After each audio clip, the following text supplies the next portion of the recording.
Donc bonjour à toutes et à tous, bienvenue dans ce point hebdomadaire du groupe parlementaire de la France Insoumise.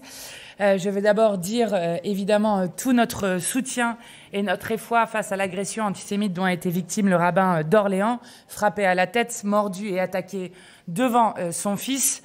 Et je veux commencer par dire que ceux, notamment au gouvernement qui, derrière Marine Le Pen, en profitent pour attaquer leur opposition politique et nous rendre responsables d'une agression antisémite sont absolument indignes, puisque ce sont les mêmes qui, au pouvoir depuis maintenant 7 ans, ont organisé une vacance à la tête de la délégation interministérielle à la lutte contre le racisme, l'antisémitisme et la haine anti-LGBT, la DILCRA, une vacance pendant 8 mois, qui n'ont pas mis les moyens humains et financiers pour avoir des véritables plans de lutte à la fois contre le racisme et l'antisémitisme. Ce sont les mêmes qui ont en ministre de la Justice, anciennement ministre de l'Intérieur, M. Darmanin, qui vantait dans un de ses livres les politiques anti-juives de Napoléon, les mêmes enfin qui reprennent les termes de l'extrême droite, avec à la fois des attaques permanentes contre nos concitoyens de confession musulmane, mais aussi ceux qui n'ont rien à dire lorsque, par exemple, l'UNI, syndicat étudiant, fait des saluts nazis dans notre pays,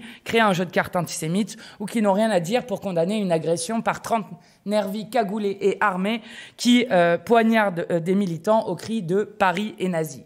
Quant à l'extrême droite et à Marine Le Pen, ils sont complètement disqualifiés pour faire aucune leçon sur la question de l'antisémitisme, non seulement parce que nous rappelons que le FN a été fondé par des Waffen-SS, nous rappelons que encore récemment, Marine Le Pen a dit que le plus grand regret de sa vie était d'avoir exclu Jean-Marie Le Pen du parti, alors que Jean-Marie Le Pen a été multi-condamné, notamment sur la négation de crimes contre l'humanité. Vous vous rappelez du détail de l'histoire. Et je le redis, ce n'est pas la France Insoumise qui a dans son groupe un député qui était anciennement un libraire négationniste, Monsieur Frédéric Bocaletti, c'est Marine Le Pen qui est présidente de ce groupe-là, c'est-à-dire le RN. Ce n'est pas la France Insoumise qui souhaite inféoder son parti à l'extrême droite états-unienne de Trump, qui, dans des milliers d'établissements scolaires, interdit le journal d'Anne Frank, la BD Maos sur la Shoah, c'est Jordan Bardella. Et ce n'est pas la France Insoumise qui applaudit des deux mains l'AfD, c'est-à-dire l'extrême droite allemande, qui reprend expressément des campagnes qui étaient menées par le parti du NSDAP, le parti nazi, dans les années 20-30, c'est Marion Maréchal Le Pen. Je veux évidemment saluer au nom du groupe toutes les personnes qui se sont interposées et saluer les paroles de dignité qui ont été redites par le rabbin d'Orléans. Voilà le rempart contre la haine, contre le poison de l'antisémitisme et contre le poison du racisme. Notre peuple ne se laissera pas diviser, c'est ce que nous avons dit par centaines de milliers en défilant dans les rues samedi dernier lors des manifestations qui avaient lieu dans 200 endroits du pays, qui ont été un immense succès populaire et qui montrent là aussi que le peuple refuse le poison de la division. Je continue en disant que nous sommes très inquiets de ce qui se passe à l'international, notamment à Gaza, où le génocide reprend de manière plus meurtrière encore, avec Netanyahou et l'extrême droite israélienne qui a besoin de continuer le génocide, notamment puisque, vous le savez, Netanyahou a un procès de corruption, sa femme est impliquée dans une enquête, dans l'ouverture d'une enquête criminelle, qu'il y a une crise du budget actuellement en Israël, notamment que par l'augmentation extrêmement forte des dépenses militaires qui crée un effondrement du PIB israélien, et par des manifestations massives, notamment contre le limogeage du directeur du Shin Bet, mais aussi contre le limogeage qui est tenté contre la procureure générale. Et je crois qu'il faut s'interroger sur le fait que lorsque un pays commet un génocide, c'est y compris les fondements démocratiques d'un État qui sont attaqués, ce que prouvent notamment ces manifestations en nombre. Enfin, sur la situation française, avant de passer la parole sur différentes initiatives parlementaires et sur la commission d'enquête que mène Paul Vannier, que co-mène Paul Vannier comme co-rapporteur, je veux lancer l'alerte sur ce qui se passe sur le budget, ce que nous disions depuis maintenant longtemps, c'est-à-dire depuis que le budget a été discuté, dont vous vous rappelez que c'est le budget le plus austéritaire depuis 25 années. Eh bien, il se trouve que nous avons appris la semaine dernière, sans aucun débat démocratique, sans aucun vote, que 9 milliards de crédits étaient gelés de la part du gouvernement, dont 1 milliard sur la sécurité sociale. Rappelez-vous, c'était une des fameuses concessions qu'avaient obtenues les socialistes pour décider de la non-censure et donc, de fait, être dans un soutien sans participation à ce gouvernement. Et quand vous faites la liste, ça commence à faire beaucoup, puisque dans le soutien sans participation du RN, il parlait du prix de l'électricité, dont on sait qu'il va exploser et qu'il va continuer d'exploser alors qu'il a déjà pris plus 44% en 2 ans. Il y avait évidemment de la part des socialistes la question du conclave sur les retraites, dont tout le monde a bien compris que c'était une arnaque, puisqu'il y a un refus total d'abroger la retraite à 64 ans qui n'a pourtant jamais été votée dans ce pays et même battue dans les urnes aux dernières élections législatives. Et puis ce fameux 1 milliard sur la sécurité sociale que le gouvernement vient juste d'annuler, de geler d'un trait de plume. Donc la question de la censure se pose et je réponds directement aux questions qui pourraient être posées dessus. Nous, à la France Insoumise, le groupe parlementaire, nous n'avons pas renoncé à faire tomber le gouvernement Bayrou-Retailleau et nous souhaitons pouvoir déposer une motion de censure, notamment sur le déni démocratique que représente le refus d'abroger le vol de 2 ans de vie de retraite au peuple français. Je vais commencer par Thomas pour qu'il présente une initiative parlementaire, puis Anaïs Bellouassa et enfin Paul Vanier. Bonjour à toutes et à tous. Cet après-midi, avec le groupe parlementaire de la France Insoumise, nous allons auditionner 6 sites emblématiques de Renault. Je les cite ici: Cléon, Sandouville, Batilly, Le Lardy et plusieurs sites du Nord, Douai, Maubeuge et Ruit. Donc les syndicats de Renault seront présents à l'Assemblée nationale pour une audition en présence de Mathilde, la présidente du groupe, et d'Aurélie Trouvé, qui est présidente de la commission des affaires économiques. Pourquoi on a fait le choix de cette audition? Vous le savez, le secteur de l'automobile est en crise. Sur les 15 dernières années, c'est 120 000 emplois supprimés, 8 000 sur les 30 derniers mois. Nous sommes ici pour donner la parole évidemment aux syndicalistes, aux salariés de Renault qui sont les premiers concernés, qui sont les experts de la situation et qui alertent depuis des décennies et qui disent que ce n'est pas une fatalité. L'industrie automobile en France est une filière reconnue, y compris à l'international, et elle est aujourd'hui en passe de disparaître s'il n'y a pas des choix forts qui sont faits. Et Renault, contrairement à ce qui est dit, est un groupe qui vit bien, qui verse des millions d'euros à ses actionnaires, dont le patron se verse des millions d'euros de salaire et s'est encore augmenté récemment. Renault est un groupe qui est gavé d'argent public, qui touche plus de 300 millions d'euros d'aide par an et qui a reçu 4 milliards de prêts d'État garantis par le gouvernement et par l'État français. Et l'État est actionnaire à 15% de Renault. Et aujourd'hui, l'État est absent. L'État laisse faire et l'État ne dit rien. Et on a souhaité organiser cette audition parce que depuis plusieurs mois, il y a une stratégie co-organisée par le gouvernement et par la direction de Renault pour faire croire que finalement, certains véhicules électriques seraient intégralement produits en France. C'est le cas notamment de la 4L et de la R5. C'était une stratégie et les annonces de Renault ont été de dire ces 2 véhicules seront produits intégralement en France. Aujourd'hui, et on le verra cet après-midi dans l'audition, les syndicats de Renault ont la preuve que la direction a menti et qu'une partie des véhicules ne seront pas produits en France mais seront produits à l'étranger. C'est un scandale absolu puisqu'on a un gouvernement qui parle de réindustrialisation, de souveraineté, de maintien de l'emploi industriel sur le territoire national. Et en vérité, main dans la main, ils organisent le fait qu'une partie de la production soit délocalisée à l'étranger, contrairement à ce qui est dit publiquement. Donc on a souhaité rendre cette audition publique. La presse est conviée. Il y aura une quarantaine de syndicalistes de Renault qui seront présents ici. Nous avons sorti un plan automobile avec certaines propositions. Nous sommes un certain nombre de parlementaires à aller sur les sites des usines de Renault pour apporter un soutien et porter cette parole-là. Et je crois que c'est encore une fois important d'écouter les salariés et de dire que ce n'est pas une fatalité, que l'industrie automobile n'est pas vouée à disparaître en France, qu'il y a d'autres choix qui sont possibles, mais qu'aujourd'hui le gouvernement, avec la direction de Renault, fait le choix de sacrifier ce qu'il y a en France pour délocaliser à l'étranger et encore une fois gaver quelques actionnaires. Merci. Merci, bonjour à toutes et tous.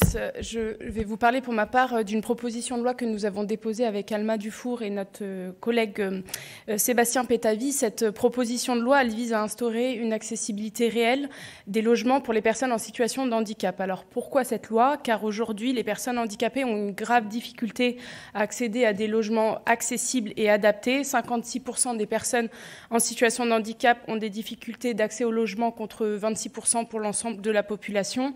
Et en moyenne, ils ont 27 mois d'attente pour un logement adapté. Un logement inadapté, c'est refuser l'autonomie des personnes handicapées et c'est créer des situations inhumaines, ce qui constitue une grave atteinte aux droits fondamentaux. Ne pas avoir un logement adapté, c'est ne pas pouvoir accéder à sa salle de bain, à ses sanitaires, ne pas pouvoir se déplacer dans son logement et c'est quelquefois vivre dans une seule pièce. C'est aussi ne pas pouvoir sortir de son logement seul et c'est le cas aujourd'hui d'1 million de nos concitoyens. Face à ces situations inacceptables, nous avons commencé un travail d'audition, de collectifs, d'associations, des personnes concernées et engagées par le secteur du handicap, pour essayer d'identifier les leviers afin de répondre à cette urgence. Tous nous ont parlé de la loi Elan, qui rabaisse le seuil à 20% de logements accessibles dans les nouveaux bâtiments.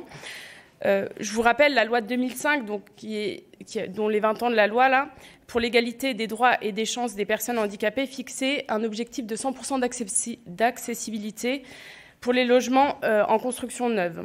Cet engagement a été affaibli par la loi Elan, rabaissant le seuil à 20% pour les logements adaptés. Donc c'est une notion bien éloignée de l'accessibilité réelle et immédiate. Donc notre proposition de loi, elle vise donc à instaurer et à rétablir une accessibilité intégrale à 100% sur les constructions neuves, faciliter la mise en accessibilité des parties communes sur l'ancien et le nouveau bâti. Cela nous paraît primordial pour 2 raisons. La première, c'est garantir la libre circulation des personnes en situation de handicap. Et la deuxième, c'est supprimer les freins à la vie sociale. Ensuite, nous fixons un objectif de 30% à l'échelle de la commune d'ici 2030 sur les parcs sociaux, mais aussi sur les logements des Crous. Et ensuite, nous prévoyons bien évidemment un recensement national des logements pour les personnes en situation de handicap. L'accessibilité et la création d'un environnement qui soit non plus excluant, et c'est quelque chose qui doit toutes et tous nous concerner. C'est la raison pour laquelle nous sommes dans une démarche transpartisane. Nous avons d'ores et déjà quelques signatures du bloc central. Et je veux vous dire que cette loi, elle est d'intérêt général. On doit continuer à ne pas considérer les personnes handicapées comme des citoyens de seconde zone. Orientons notre politique du logement pour eux et pour elles. Je vous remercie. Merci. Paul Vanier. Bonjour à toutes et à tous. Alors, nous entrons dans la deuxième semaine des auditions de la commission d'enquête parlementaire sur le contrôle par l'État de la violence dans les établissements scolaires. Après une journée de jeudi passé, caractérisée par la venue des collectifs de victimes, une matinée très, très éprouvante, très émouvante, très forte, qui dit la grande acuité de cette question des violences, et puis l'audition de la Ciivise et de la SIAZ. Cette semaine, nous allons poursuivre avec l'audition des associations spécialisées dans la question de la protection des enfants. Cet après-midi, nous entendrons la responsable du 119, par exemple. Et puis, un temps fort sur lequel je veux peut-être attirer votre attention. Nous entendrons donc, dans les conditions d'une commission d'enquête parlementaire, sous serment, Madame Gulung, la lanceuse d'alerte de Betaram, celle qui, en 1996, a indiqué à François Bayrou, alors ministre de l'Éducation nationale, ces faits de violence physique. Madame Gulung, qui a été, dans un rapport d'inspection, et puis dans les semaines et les mois qui suivent, mise de côté, mise à l'écart, comme pour la faire taire, alors qu'elle est probablement l'une des toutes premières à avoir interpellé, et que si elle avait été à l'époque entendue, nombre de ces violences n'auraient pu être commises et probablement que des générations d'enfants auraient été protégées. Ce que je veux dire à quelques jours, quelques semaines du début de nos travaux, c'est que notre commission d'enquête, pour l'instant, fait démonstration de sa force, avec des contrôles sur place et sur pièce au ministère de l'Éducation nationale, à Pau, à Bayonne, à Bordeaux, avec pour notre commission d'enquête l'accès à 1 millier de pages de documents que nous sommes en train de traiter, des documents qui jusqu'ici n'avaient jamais été rendus publics, des documents que nous sommes parvenus à obtenir, y compris là où d'autres commissions, je pense à la SIAZ, n'y étaient pas parvenues à l'évêché de Bayonne, et une commission d'enquête qui est déjà très utile. Déjà très utile parce qu'elle participe à un mouvement de libération de la parole, et l'on voit ces dernières heures encore des victimes, des collectifs de victimes se constituer, prendre la parole, aller en justice pour faire cesser des violences. Commission d'enquête utile parce qu'elle exerce avec les victimes déjà une pression suffisamment forte sur le gouvernement pour que la ministre d'État, Madame Elisabeth Borne, ait annoncé une série de premières mesures. Il y aura beaucoup à dire de ces mesures et nous auditionnerons Madame Borne pour aller plus loin. Et commission d'enquête qui est très attendue, puisque nous sommes, ma collègue co-rapporteur et moi-même, Violette Spielbout, saisis par des victimes lorsque nous nous déplaçons, mais aussi nous recevons des témoignages et nous avons constaté lors de nos déplacements sur le terrain la volonté de la part de beaucoup d'acteurs d'entrer en dialogue avec nous pour faire, je crois que c'est nécessaire et nous sommes au début de nos travaux donc je prends le temps encore d'arriver à des conclusions définitives, mais profondément évoluer ce système de contrôle par l'État des établissements scolaires qui manifestement est absolument aujourd'hui défaillant en matière de prévention des violences. Merci infiniment Pierre-Yves Cadalin pour terminer sur la semaine de contrôle. Oui, bonjour à toutes et tous. Alors un mot pour dire que le groupe de la France Insoumise a choisi d'exercer son droit de contrôle dans le cadre de cette semaine de contrôle sur la question du non-respect des élections du 2 juillet dernier et sur la question démocratique. Donc c'est-à-dire le non-respect des élections et la nécessité, compte tenu de la crise politique du pays, de convoquer une assemblée constituante pour passer à la 6e République. Nous n'avalisons pas, nous refusons d'avaliser le fait que tant sur la forme que sur le fond, les élections de juillet dernier n'ont pas été respectées. Sur la forme d'abord, car le nouveau Front populaire n'a pas été appelé à gouverner. Et sur le fond ensuite, parce que vous voyez bien que les thèmes de l'extrême droite sont aujourd'hui absolument au centre du débat. C'est dans le même sens qu'avec Mathilde Panot, nous avons déposé une pétition pour que l'Assemblée nationale se prononce en faveur de la convocation d'une assemblée constituante pour passer à la 6e République. Cette pétition va être traitée par les services de l'Assemblée et mise en ligne sur le site de l'Assemblée nationale lui-même. À partir de 100 000 signataires, la chose sera discutée en commission. À partir de 500 000, elle pourrait l'être en hémicycle. Et tout cela s'articule et s'organise à partir d'une grande campagne du mouvement de la France Insoumise pour la 6e République que nous allons vous présenter en début de semaine prochaine avec le mouvement, mais qui donne déjà lieu à son lancement dimanche prochain à Montpellier dans le cadre d'un grand meeting avec Nathalie Oziol, Manuel Bompard et moi-même, et dont nous allons vous tenir au courant parce que pour la paix, pour l'unité populaire et pour la démocratie, il y a le chemin que nous proposons au pays, un chemin positif, celui de la 6e République. Merci. Question ? Oui. Serge Faubert, Pure Politique. C'est une question pour Paul Vanier. Donc, la venue de François Bayrou devant la commission d'enquête est-elle toujours prévue ?